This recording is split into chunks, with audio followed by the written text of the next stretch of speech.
看挖了2晚，後來就不挖了吧。為什麼能挖了？不敢挖了，後來看那裡不敢了。看到什麼了？不敢挖了？不是看裡面我趴，後來看到趴的時候就不敢挖。萬萬沒想到，盜墓賊竟然被自己偷挖的墓葬嚇傻了。從視頻中，盜墓賊的眼神就不難發現，至今還沒從驚嚇中清醒過來。盜墓賊連續挖了2晚，竟然看到恐怖一幕，嚇得再也不敢進入墓室。那這是怎麼回事呢？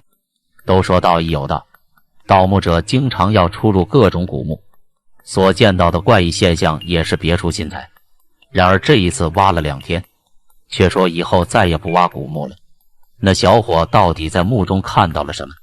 就在四川一個偏遠山區，一夥盜墓賊盯上了一座年代久遠的古墓。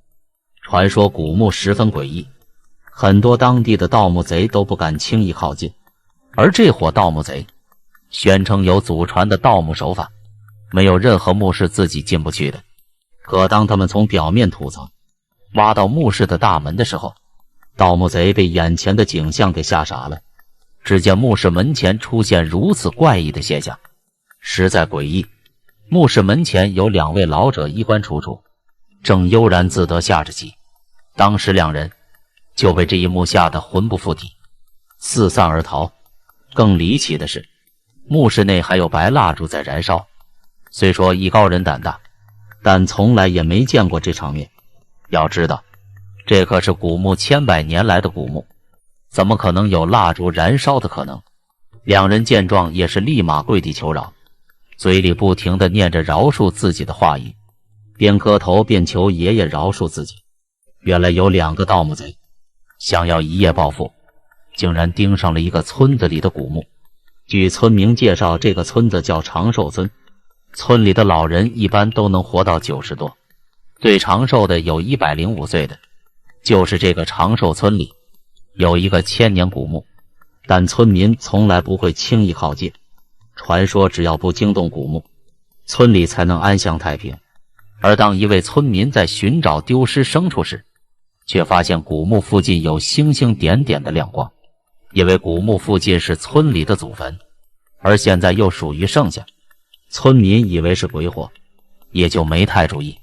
但這個事情並不止一個村民發現過，因為就在這幾日，時常有村民半夜發現有亮光閃過。還有一次，一位婦人帶着孩子起來上廁所，被星星點點的亮光嚇得生了大病。那村民到底看到了什麼，竟然如此恐懼？看挖了2晚，後來就不挖了吧。為什麼能挖了？不敢挖了，後來看那裡不敢了。看到什麼了？不敢挖了？不是看裡面我趴，後來看到趴的時候就不敢挖。盜墓賊竟然被自己偷挖的墓葬嚇傻了。經過審問，楊國華供述，墓內的景象不是一般人敢說，甚至說出來大家都不信。反正自己是不敢進去了，也不能說出裡面的情況，因為在古墓的碑文前明確警告過進入墓室的後人，不可以说出自己所看到的，不然詛咒就会应驗。那麼古墓內又有何詛咒呢？審訊結果沒了答案。這樣的事情很快就在村裡傳得沸沸揚揚，而這樣的事情也被村民傳得很邪乎，說什麼的都有。村民介紹說，這幾天半夜經常能聽到有人竊竊私語和來回走動的聲音。為了證實村民說的話，村長特意帶領幾名膽大的年輕壯漢蹲守在附近，準備看看究竟發生了什麼。當村民第一次近距離查看古墓時，在場的人都嚇了一大跳。原來古墓是一個深深的洞穴，而洞穴附近的土层已經被人为挖掘過。虽然知道有古墓，但從未有人近距離查看過。當地人也稱鬼洞，可以說這個山洞深不見底，聽人說過特別邪乎。傳說洞中岔洞連連，屍骨成堆，蝙蝠成片，曾經是義勇軍和白蓮教的避難之所。當地村民再次請求派出所出警，希望可以找出真相，不然整個村子将不得安寧。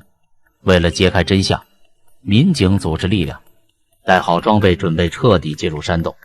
看看墓穴內到底有什麼可怕的東西存在。可當專家和民警来到現场後，洞穴不足1米寬，深不見底。從洞口看，果真有點害怕。洞口的白气源源不斷地往外冒，看來裡面濕氣很嚴重。那麼洞穴裡真的有亡灵诅咒吗？看挖了2晚，后来就不挖了吧。为什么能挖了？不敢挖了，后来看到那里不敢挖。看到什么了？不敢挖了？不是看里面趴，后来看到趴的时候就不敢。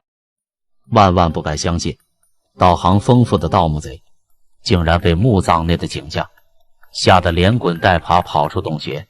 一边是考古人员进入墓穴查明原因，另一邊杨國華在慢慢回憶起當晚他們一夥人所發生的經歷。據楊國華介紹，他們一行人进入洞穴後，在墓穴裡挖了2天，挖着挖着，突然听到一声巨響，好像是特別大的石門被打開了。開始還特別興奮，以為找到了寶貝，可接下來的一幕把所有人都嚇傻了。不知哪裡來的石塊和泥土一擁而下，要不是年輕力壯，手腳麻利，這些人全部都要被石塊和泥土給掩埋，成為洞穴裡另一處冤魂。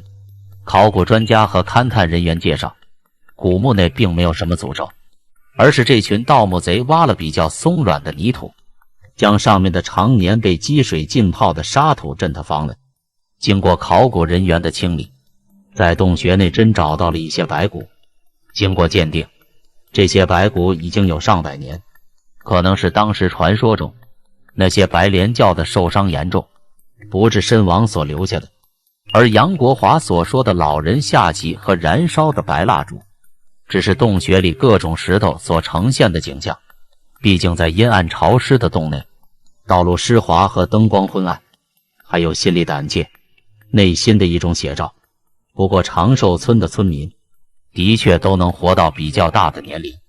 看來如果真的要想活得長久，一定要有一個好心態。